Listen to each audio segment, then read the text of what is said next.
시간 속에 주 일하시네. 내 모든 여정 속에 함께 하시네. 깊고도 크신 주의 영광을 나 보리라. 위대하신 주, 나는 주님께 속한 자 되어 주의 나라 위에 전심으로 살리라. 주의 마음에 합한 자 되어 맡기신 소명 이루리.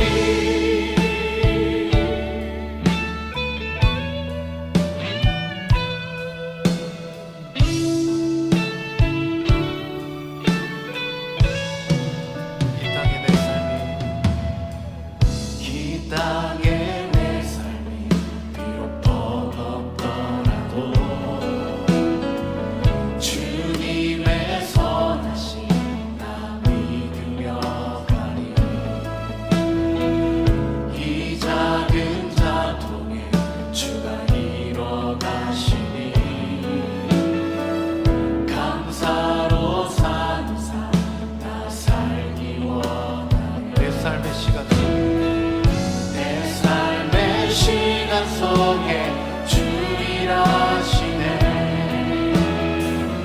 내 모든 여정 속에 함께 하시네. 깊고도 크신 주의 영광을 나 보리라. 위대하신 주, 나는 주님께 속한 자 되어 주의 나라 위에 전심으로 살리라.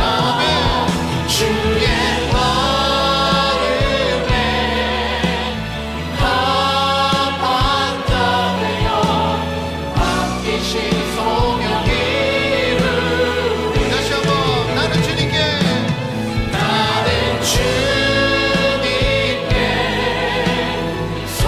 속한 자 되어 주의 나라 위에 전심으로 살리라. 주의 마음에 합한 자 되어 맡기신 소명 이루리. 우리 마지막으로 다시 한번 고백합니다. 나는 주님께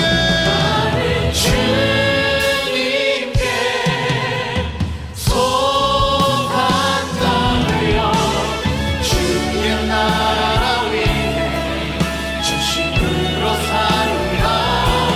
주의 마음에 합한 자 되어 맡기신 소명 이루리. 내가 받는 모든 땅, 내가 모든 땅 주 예배하게 하소서. 주의 보혈로 덮어지게 하소서. 내가 선이고 주의 거룩한 곳 되게 하소서. 주의 향기로 물들이소서. 내가 받는 모든 땅, 내가 받는 모든 땅 주 예배하게 하소서. 주의 보혈로 덮어지게 하소서. 내가 선이고 주의 거룩한 곳 되게 하소서. 주의 향기로 물들이소서. 지금도 우리 가운데 성령으로 역사하시는 그 하나님 앞에 우리 박수로 한번 영광 올려드립니다. 할렐루야. 안녕하세요. 병구 목사입니다. 우리가 신앙생활을 하면서 가장 많이 접하게 되는 용어 중 하나가 바로 하나님의 영광입니다. 특히 장로교의 신앙의 교과서가 되는 웨스트민스터 소요리 문답에서는 인생의 제일 되는 목적을 하나님을 영화롭게 하고 영원토록 그분을 즐거워하는 것이다 라고 밝히고 있습니다. 성경은 인간의 존재 이유, 삶의 목적을 하나님께 영광 돌리는 것이라 말씀하고 있습니다. 그런데 심각한 문제는 우리 신앙에 있어서 이토록 중요하다는 하나님의 영광에 대해서 정작 이해하는 사람이 많지 않다는 것입니다. 여러분, 하나님의 영광, 하나님께 영광 돌린다는 것이 과연 무슨 의미일까요? 본론에 들어가기 전에 큰 뼈대를 세우는 것이 유익할 것 같습니다. 이 강의는 먼저 하나님의 영광에 대한 익숙한 두 문장을 중심으로 진행할 예정입니다. 첫 번째는 하나님께 영광 돌린다. 또 하나는 하나님의 영광이 드러났다 라는 표현입니다. 이것이 두 개의 큰 가지라 생각하시면 됩니다. 첫 번째 하나님께 영광 돌린다는 큰 가지에 두 개의 가지를 더 낼 것입니다. 그것은 하나님께 영광 돌린다는 고백에 내포되어 있는 두 가지 의미라는 작은 가지입니다. 두 번째 하나님의 영광이 드러나다라는 큰 가지에 두 개의 가지를 더 낼 예정입니다. 그것은 하나님의 영광이 드러나는 원리라는 두 가지를 소개할 것입니다. 자, 이제 본론으로 들어가도록 하겠습니다. 첫 번째 큰 가지, 하나님께 영광 돌린다는 말은 각종 시상식에서 크리스천의 수상소감에서 자주 듣게 됩니다. 이것은 무슨 의미일까요? 더 쉽게 사랑하는 우리 어머님께 이 모든 영광을 돌립니다 라는 말은 무슨 뜻일까요? 내 어머님의 관심, 사랑, 헌신, 뒷바라지가 없었다면 감히 이 자리에 설 수 없었다는 말이겠죠. 어머님 덕분이라는 것입니다. 마찬가지로 하나님께 영광 돌린다는 말은 내가 지금 이 자리에 설 수 있었던 것은 모두 하나님 덕분이라는 뜻입니다. 기독교식으로 표현하면 이 모든 것이 하나님의 은혜였다는 고백이 되겠죠. 그런데 이 단순해 보이는 고백 속에 중요한 의미가 내포되어 있습니다. 첫 번째는 하나님의 뜻에 순종했더니 내가 지금 이 자리에 있다는 의미입니다.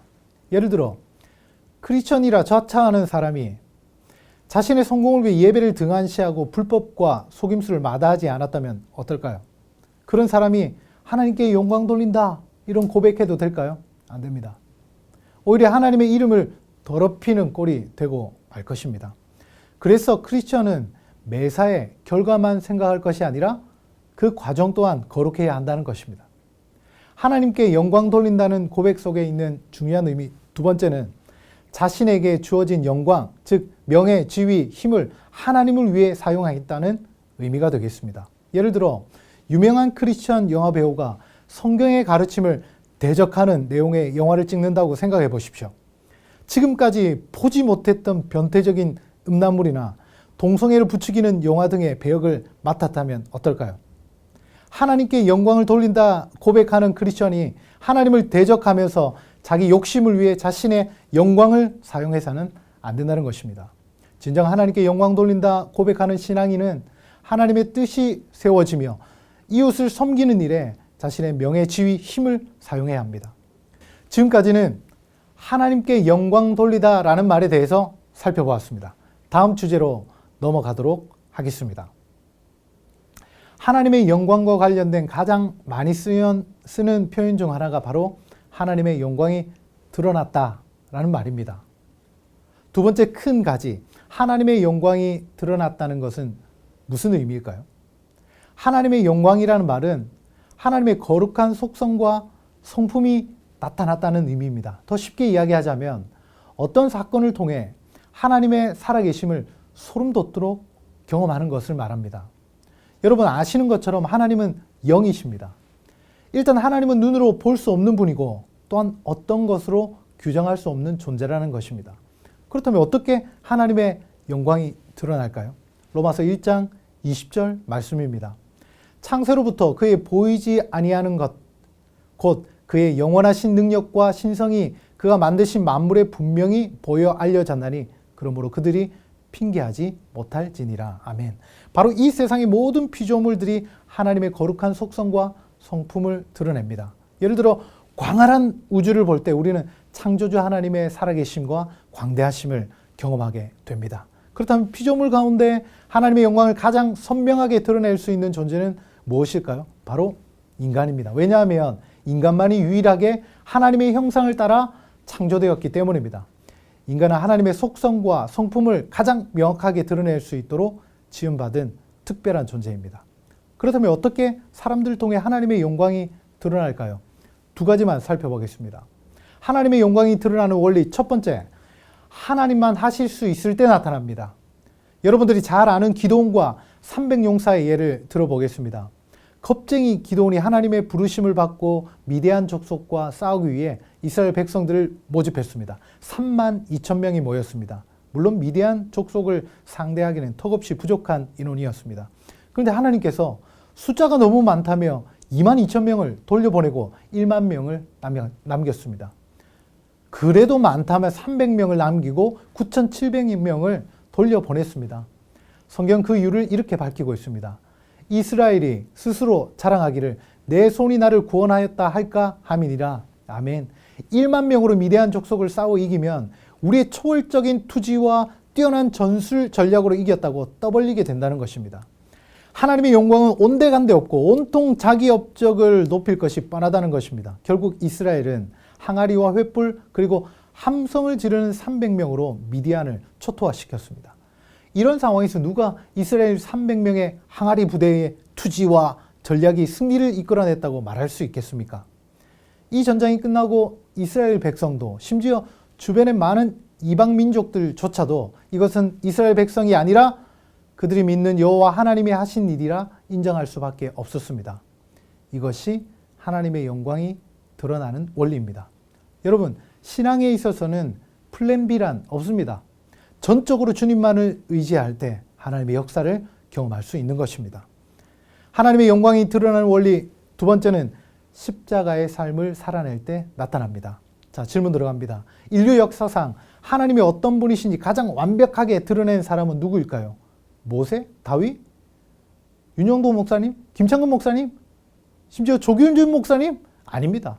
바로 예수 그리스도십니다. 눈으로 볼 수 없었던 하나님 자신이 사람의 몸을 입고 이 땅에 오셨기 때문입니다.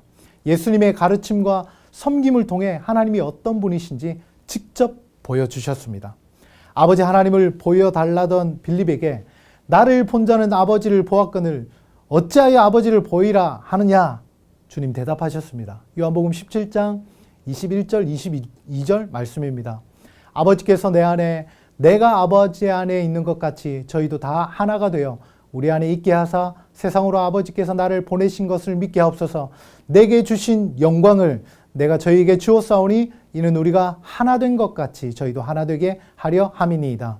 이 말씀에 의하면 하나님께서 예수님에게 그분의 영광을 주셨고 또한 교회된 우리에게 그 영광을 주셨다 말씀하고 있습니다. 왜요? 우리에게 주신 그 영광을 우리의 삶을 통해 나타내라는 것입니다. 그렇다면 구체적으로 우리는 어떻게 하나님의 영광을 드러낼 수 있을까요? 많은 경우 세상 모든 사람들이 부러워할 만큼 크게 성공해서 이 모든 영광을 하나님께 드립니다. 하나님이 하셨습니다. 라는 이미지를 떠올립니다. 그래서 세상 사람들이 교회에 대한 좋은 이미지를 갖고 또한 전도가 될 것이라 생각합니다. 과연 그것이 다일까요? 아닙니다. 하나님의 영광을 드러내는 구체적이며 위대한 방법을 예수님이 이미 몸소 보여주셨습니다. 요한복음 12장 23절 28절 말씀입니다. 예수께서 대답하여 이르시되 인자가 영광을 얻을 때가 왔도다. 아버지여 아버지의 이름을 영광스럽게 하옵소서 하시니 이에 하늘에서 소리가 나서 이르되 내가 이미 영광스럽게 하였고 또다시 영광스럽게 하리라 하시니 아멘. 예수께서 영광을 얻을 때와 하나님을 영광스럽게 할 때는 언제를 말씀하는 것입니까? 이것은 분명히 십자가 사건을 말씀하는 것입니다. 다시 말해서 십자가 사건을 통해서 보이지 않는 하나님의 영광을 가장 크게 드러내겠다는 것입니다. 이처럼 십자가야말로 하나님의 영광의 핵심이라 할 수 있습니다. 여러분, 예수님께서 로마 제국을 상대로 위대한 승리를 이끌어 하나님께 영광을 돌렸습니까? 어떤 위대한 성공이나 업적을 통해 하나님의 영광을 나타냈습니까? 아닙니다. 다만 아버지의 하나님의 말씀에 순종하며 우리의 모든 죄값을 처절하게 받아내셨습니다. 십자가는 다른 이들을 향한 무조건적인 사랑과 희생의 정신입니다. 말씀을 마무리하겠습니다. 오늘 우리는 하나님의 영광이라는 주제를 살펴보았습니다. 하나님께 영광 돌린다는 말은 이 모든 것이 하나님 덕분이라는 고백입니다. 그래서 일의 결과에 상관없이 그 과정이 중요하다 했습니다. 그리고 우리에게 허락된 명예와 지위, 그 힘을 가지고 하나님을 높이고 이웃을 섬기는 일에 사용해야 합니다. 하나님의 영광이 드러난다는 말은 하나님의 속성과 성품이 드러난다는 것입니다. 하나님의 영광은 사람이 도저히 할 수 없는, 하나님만이 할 수 있는 상황에서 나타납니다. 그리고 십자가의 원리에서 그 영광의 극치를 볼 수 있습니다. 여러분, 그리스도인의 탁월함이 무엇입니까? 신앙생활 잘하면서 크게 성공하는 것입니까? 아닙니다. 그렇게 따지면 세상에서 탁월한 사람이 수도 없이 더 많습니다. 그리스도인들의 탁월함은 모두 짓밟으며 높아지려는 이 미친 세상 한가운데서 오히려 겸손히 낮아지는 것입니다. 10원짜리 하나라도 손해보지 않으려는 이 메마른 세상에서 아무 값없이 내 것을 이웃에게 내어주는 모습입니다. 이것이 그리스도인들의 탁월함입니다. 이것이 하나님의 영광을 드러내는 가장 놀라운 방법입니다. 성공을 해도 이렇게 성공해야 하고 실패를 하더라도 하나님의 영광을 나타낼 수 있는 원리입니다. 놀라운 성공신화의 사람들은 박수를 보낼 수 있습니다. 하지만 사람을 감동시키고 변화시키는 것은 말할 수 없는 고통 가운데서도 여유와 감사를 잃지 않는 사람의 이야기입니다.